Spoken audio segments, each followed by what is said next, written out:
Antes de começar o assunto do vídeo, eu gostaria de dar parabéns a todos nós colorados, Esporte Clube Internacional, 116 anos.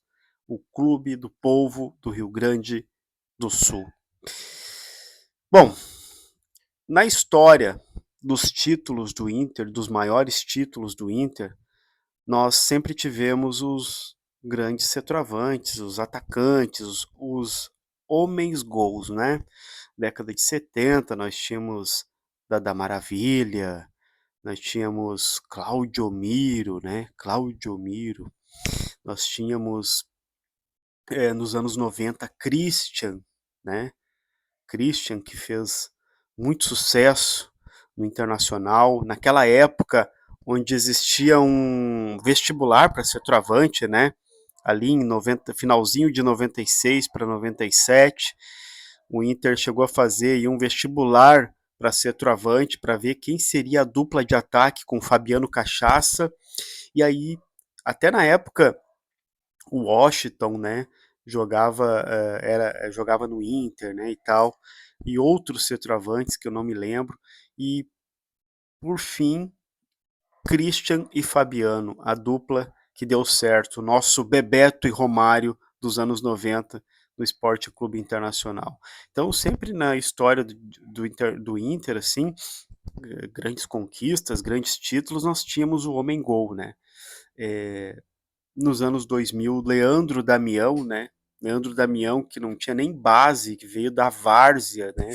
E aí vestiu a camiseta colorada. E aqui no Brasil, eu acho que o Leandro Damião não jogou tanta bola como no Inter. Em outros clubes, ele realmente não teve o mesmo sucesso que teve aqui no Inter. E foi campeão da Libertadores, né? Antes dele, no início da década de 2000 ali, meados da década, início, né, 2004, por aí nós tínhamos o grande, inesquecível e inigualável Fernandão.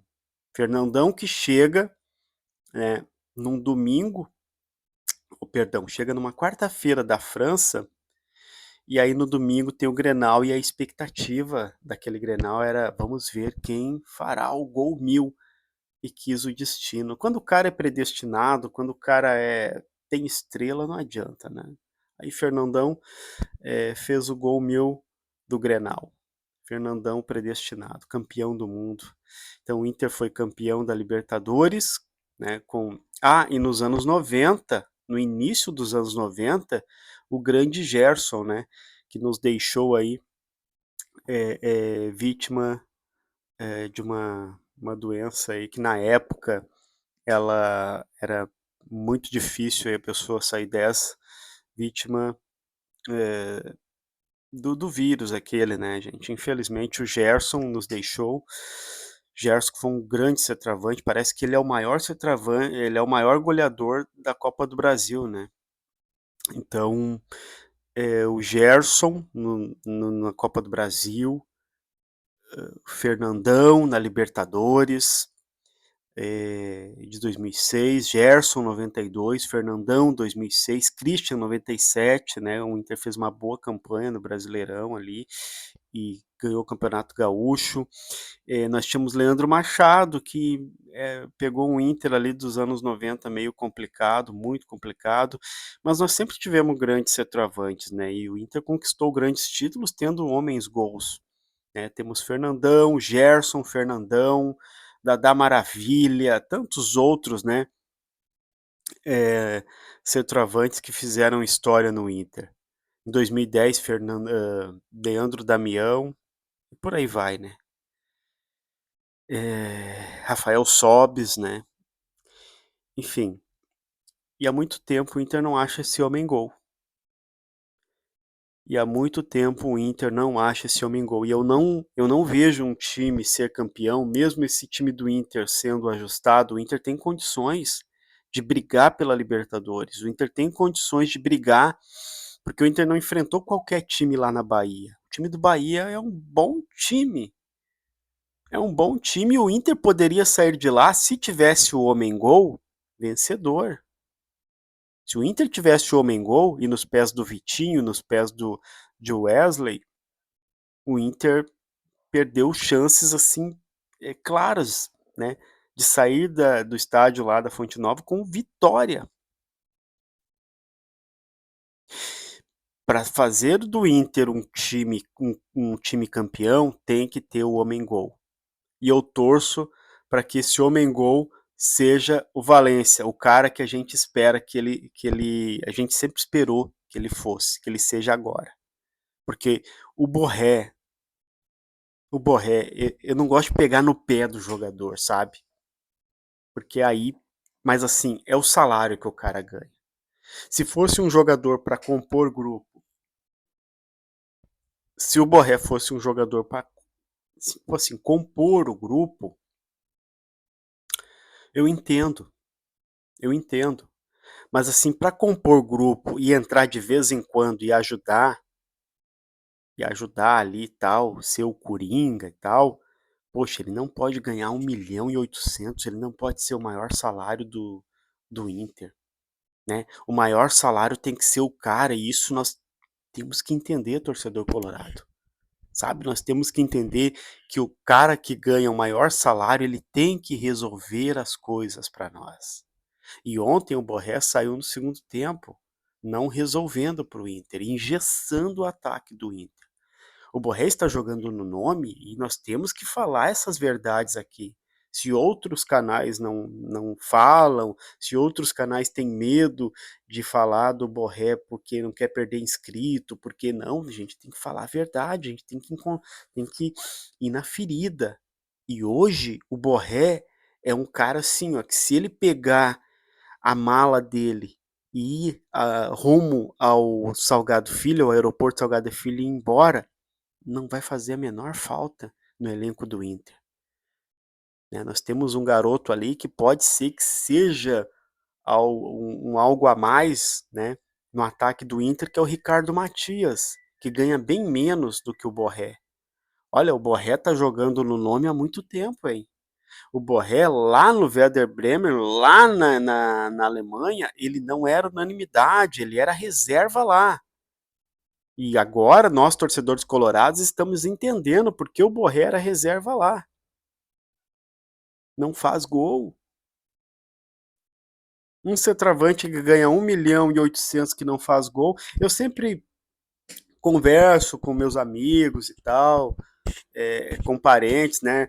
A gente dando uma de saudosista. Cara, imagina o Christian, imagina esses caras que não eram craques, mas eram bons, né? Imagine o Christian, imagine o Donizete Pantera do Botafogo, o Christian que jogou no Inter, o Jardel. Imagina o Jardel que jogou no Grêmio. Imagine, vamos citar aí muito, o Viola, que jogou no Corinthians. Imagine o Guilherme lá. Lembra do Guilherme, que jogou no Atlético Mineiro, jogou no Grêmio? Lembra do. Vamos citar outros aí. O França. Não, o França foi um baita centroavante que jogou no São Paulo. Vamos ver um cara mais comum aí. Vamos pegar um cara mais comum aí. Esses jogadores não comuns, bons jogadores. Imagina esses caras, o Evair, né, que foi um bom centroavante, jogou no Palmeiras. O Oséias, que jogou no Palmeiras, que jogou no Inter, jogou acho que no Atlético Paranaense. Vamos pegar aí, poxa, tantos outros centroavantes, né, que jogaram aí, centroavantes clássicos, né. O Fábio Júnior, que jogou no Cruzeiro. Vamos ver, bons centroavantes aí. Vamos ver. Cara, tantos bons centroavantes. Tantos bons centroavantes que passaram na década de 90, né? Hoje esses caras seriam milionários, ganhariam salários milionários por mês, porque hoje não tem esses caras não têm. O centroavante clássico não tem, o Borré não dá uma perna do Christian. O Borré, o Borré não dá uma perna do Fabiano Cachaça. O Borré, ele não dá uma sombra de um Evair, ex-Palmeiras. Ele não dá uma sombra, nem se compara com o Jardel. E hoje, esse cara, que é um cara que ele não ele não tem o futebol desses que eu citei nos anos. Esse cara ganhou 1.800.000 no Inter para não fazer nada. O Inter tem que ajeitar o meio-campo. Eu acho que o Roger tem que fazer um time consistente no meio-campo, tirar os três atacantes, deixar o Wesley e Ener Valencia, ou de vez em quando entrar o Carboneiro, né? Mas o Ener Valencia tem que ser titular e fazer formatar um time com um meio-campo reforçado. Fernando, Thiago Maia e Bruno Henrique. O Bruno Henrique, que eu contestava tanto, agora está marcando, agora está sendo o cara que leva cartão direto porque está sobrando muito para ele. O Fernando está sofrendo demais, né? O Alan Patrick, ele é um cara que tem que ficar livre, ele não vai marcar ninguém. Então, o Borré lá atrapalha o Inter. Então, faz um ataque com dois, né? Ener Valencia e o Wesley, deixa o Alan Patrick sobrando ali entre os dois atacantes e faz um meio-campo consistente com Bruno Henrique, Thiago Maia e Fernando de primeiro volante. Esse é o time que eu acho ideal para o Inter. Agora, meu amigo, Borré já poderia ter pegado o caminho do aeroporto há muito tempo. E você, o que acha disso? É um jogador superestimado? Tá jogando no nome? Deixa aqui embaixo nos comentários o que você acha sobre isso. Forte abraço, deixa o like, até a próxima. Valeu!